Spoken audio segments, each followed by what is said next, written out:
Good morning, dear students. Today we are going to discuss about the Mathema's Marksheet lesson number 5, page number 29. And it is very happy days. Today is 2 October.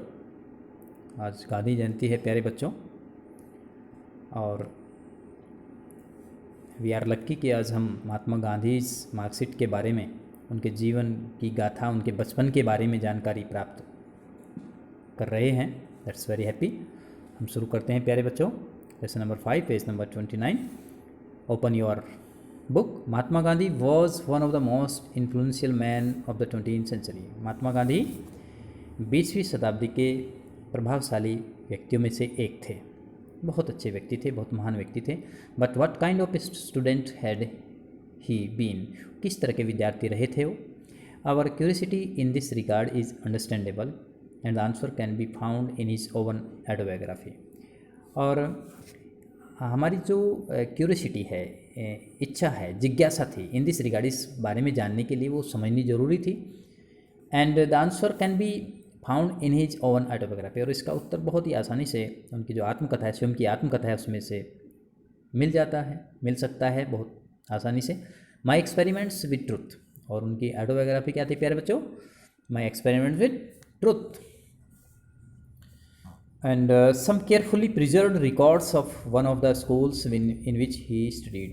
And some carefully preserved, उसमें कुछ ऐसी संग्रह चीज़ें हैं, संग्रहित की गई हैं, प्रिजर्व की गई हैं, सुरक्षित की गई हैं. कुछ ऐसे रिकॉर्ड हैं उनके वन ऑफ द स्कूल्स, है ना, उन स्कूलों के बारे में जहाँ पर उन्होंने अध्ययन किया था. In which he studied. Next paragraph प्यारे बच्चों. Gandhi ji had changed many schools before the age of 10. और जब वो 10 साल के थे तो 10 एज ऑफ 10 ईयर है, 10 साल से पहले उन्होंने कई सारे स्कूलों को बदल दिया था, है ना. जब वो 10 साल के थे तो कभी दूसरे स्कूल में जाते, कभी दूसरे स्कूल में जाते. But spend 7 years in high school इन राजकोट. लेकिन उन्होंने 7 साल लगातार बिताए हाई स्कूल में, राजकोट के विद्यालय में, राजकोट में उन्होंने 10 साल बिताए. इस स्कूल के अंदर वो पढ़े मन लगा के. He tells us that he was certainly not regarded as a dunce. और ऐसा वे कहते हैं कि मैं निश्चित रूप से ऐसा डल बच्चा नहीं था. डोंस का मतलब होता है डल, यानी कि मुझे कम नहीं आ सकते कि मैं बहुत ही स्लो लर्नर था, बहुत ही कम सीखता था या बहुत देर में बात समझ में आती थी. His certificates of progress and characters were never bad. उसके जो प्रमाण पत्र थे, प्रगति प्रमाण पत्र थे, उसके कैरेक्टर्स सर्टिफिकेट्स थे, प्रमाण थे. Characters were never bad. वो बुरे नहीं थे, इतने ख़राब नहीं थे. He even won prize at the end of the second standard. और उन्होंने जो है सेकेंड स्टैंडर्ड में कुछ पुरस्कार भी मिले. And scholarship in classes 4 and 5. और स्कॉलरशिप जो वजीफ़ा कहते हैं प्यारे बच्चों, 4 and 5, चौथी और पाँचवीं में उन्होंने स्कॉलरशिप भी प्राप्त हुआ, वो भी उन्हें मिला है प्यारे बच्चों. एंड येट ही सेज, और फिर भी वह कहते हैं, with characteristic modesty that was only due to luck and not merit. That was only due to luck. और ये लक पर था, केवल भाग्य पर था. नॉट मेरिट, और केवल योग्यता पर भी नहीं था. यानी कि ये भाग्य और मेरिट पर नहीं था इस तरह का. कैरेक्टरिस्टिक मॉडेस्टी का मतलब होता है expressing a lower opinion of one's ability. यानी कि उसकी योग्यता जो थी वो लोअर एक्सपेरिजिंग. ऐसे माना जाता था कि इसकी योग्यता कम आंकते थे लोग, है ना, ऐसे कहते थे कि ये योग्य नहीं है इतना. कैरेक्टरिस्टिक मॉडेस्टी कहते हैं इसको. एक्सपेरिजिंग ए लोअर ओपिनियन है, कम राय थी उनकी. One's ability, a manner which is typical of him Gandhi ji. इसका प्यारे बच्चे इसका अर्थ है कि उससे लोग विद कैरेक्टरिस्टिक मॉडेस्टी, ना, characteristic modesty that was only due to luck. यानी कि जो लोग उसके बारे में आंकते थे कि इस तरह के थे, ये ऐसे थे, तो उनको ऐसे नहीं माना जाता था. That was only due to the luck and not merit. Due to luck, है ना, लक का मतलब भाग्य, मेरिट मीन्स योग्यता.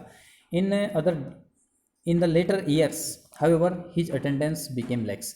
जो बाद के साल थे उनकी जो अटेंडेंस थी, हाउएवर का मतलब होता है इसके अतिरिक्त, हिज अटेंडेंस बिकेम लैक्स. उनकी जो अटेंडेंस थी वो थोड़ी कम हो गई थी, लैक्स हो गई थी, है ना.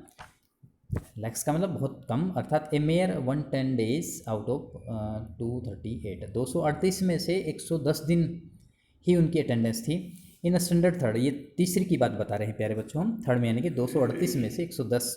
His marks in the annual examination normally average, और उनके जो मार्क्स थे वार्षिक परीक्षा में, एनुअल एग्जामिनेशन का मतलब प्यारे बच्चों क्या होता है, वार्षिक परीक्षा में सामान्य मार्क्स थे उनके लगभग बिटवीन 45% एंड 55%, लगभग 45% से 55% तक के मार्क्स थे। He was even made a repeat year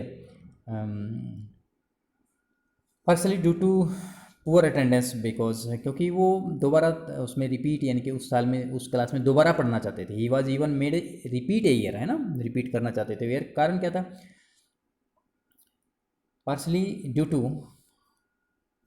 poor attendance, क्योंकि इनकी अटेंडेंस बहुत गरीब थी यानी कि कम थी। पुअर का मतलब यहाँ पर कम या गरीब, बहुत कम थी। Because he had to attend to his sick father, क्योंकि उन्हें क्या काम करना था कि उनके फादर बीमार थे, उनको भी अटेंड करना था, बीमार फादर को, and his newly wedded wife, और उनकी जो शादी हुई थी न्यू है, उन्हें भी अटेंड करना था, तो इसलिए वो दोबारा उसमें पढ़ना चाहते थे। He then became a serious student and got an overall score of 66.5%। और बाद में वो ऐसा नहीं है कि, और उन्होंने दोबारा फिर मेहनत की, और उनका जो ओवरऑल एवरेज था वो 66.5% उनका स्टूडेंट्स मतलब उनके प्रोग्रेस हुई।